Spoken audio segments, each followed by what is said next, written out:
தமிழகம் எங்கும் கிளைகள் கொண்ட Annamalai institute of hotel management and hospital management படிப்பில் சேர்வதற்கான அட்மிஷன் நடைபெறுகிறது. கேரள மாநிலம் கொச்சி ஆழ்கடலில் சைபீரிய நாட்டு சரக்கு கப்பல் மூழ்கிய விவகாரத்தில் கண்டெய்னர்களிலிருந்து வெளிவந்த பொருட்களால் மீனவர்கள் வாழ்வாதாரம் பாதிக்கப்பட்டதாக கொச்சி கடலோர காவல்துறையினர் வழக்கு பதிவு செய்துள்ளனர்.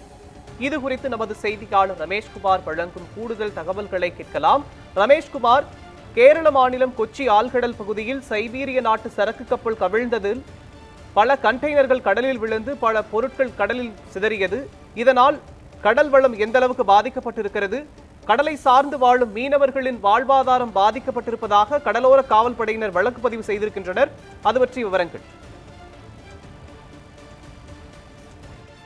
மோகன், கடந்த மாதம் 25ஆம் தேதி கேரள மாநிலம் விழுஞ்சம் துறைமுகத்திலிருந்து கொச்சி நோக்கி புறப்பட்ட லைபீரியா நாட்டுக்கு சொந்தமான MSC எல்சா 3 என்ற சரக்கு கப்பல் மூழ்கியது.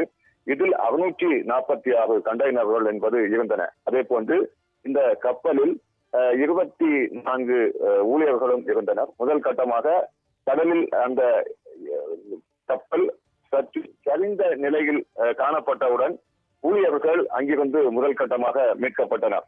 தொடர்ச்சியாக நூற்றுக்கணக்கான கண்டெய்னர்களும் கடலில் சிதறியது. அது மட்டுமின்றி கப்பல் அந்த மீதம் இருந்த 500க்கும் மேற்பட்ட கண்டெய்னர்களுடன் அதே இடத்தில் மூழ்கியது. இந்த நிலையில் அந்த நூற்றுக்கணக்கான கண்டெய்னர்கள் கேரள கடல் பகுதிகளிலும் சரிதான், அதே போன்று தமிழக கடல் பகுதிகளிலும் கரை ஒதுங்கின.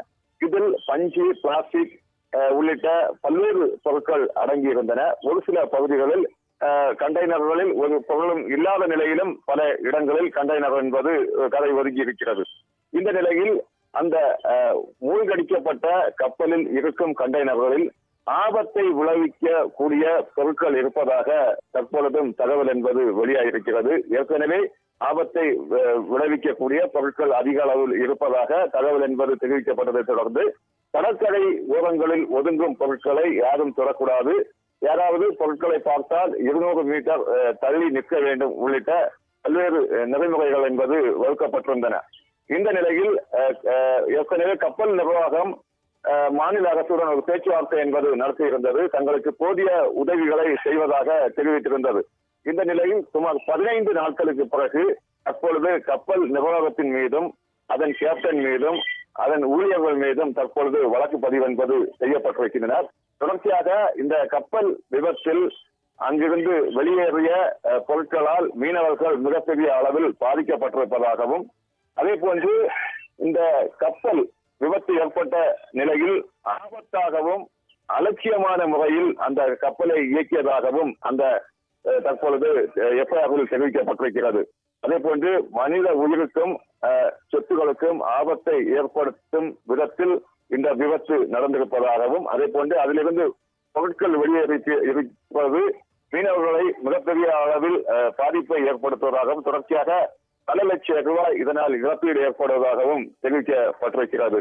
இந்த நிலையில்தான் தற்பொழுது அந்த கொச்சி கடலோர காவல் நிலைய போலீசார் தற்பொழுது வழக்கு பதிவு என்பது செய்யப்பட்டிருக்கின்றனர். இதில் முதல் குற்றவாளியாக கப்பல் நிறுவனமான MSC முதல் குற்றவாளியாகவும், இரண்டாவது குற்றவாளியாக கப்பல் கேப்டனை சேர்த்துள்ளனர். மூன்றாவதாக கப்பலில் பணியாற்றிய ஊழியர்களையும் சேர்த்து தற்பொழுது வழக்கு பதிவு என்பது செய்யப்பட்டிருக்கின்றன. தொடர்ச்சியாக கப்பலை மீட்கும் முயற்சியில் தற்பொழுது INS சட்லஜ் என்ற ஒரு கப்பல் இணைந்திருக்கிறது. அந்த கப்பலும் கொச்சி ஆழ்கடலில் மூழ்கி இருக்கும் கப்பலை மீட்க தற்பொழுது விரைந்து வந்து கொண்டிருக்கிறது. அதே போன்று ஸ்கூபா டைவிங் குழுவினரும் அந்த கப்பலில் எந்த பகுதிகளில் ஆபத்து நிறைந்த கண்டெய்னர்கள் இருக்கின்றன போன்ற கோணங்களில் அவர்களும் நீரில் மூழ்கி தற்பொழுது ஆய்வு பணி என்பது ஈடுபட்டுக் கொண்டிருக்கின்றனர். விரைவில் கப்பல் இருக்கும் அந்த கண்டெய்னர் எந்தெந்த பகுதிகளில் ஆபத்தை விளைவிக்கக்கூடிய கண்டெய்னர்கள் இருக்கு என்பதை கண்டறிந்து அதை கரையேற்ற ஒரு வாய்ப்பும் இருப்பதாக தெரிவிக்கப்பட்டிருக்கிறது. இந்த நிலையில்தான் தற்பொழுது கப்பல் நிர்வாகத்தின் மீதும் கேப்டன் அதே போன்று ஊழியர்கள் மீதும் வழக்கு பதிவு என்பது செய்யப்பட்டிருக்கின்றனர். மோகன், விவரங்களுக்கு நன்றி ரமேஷ்குமார்.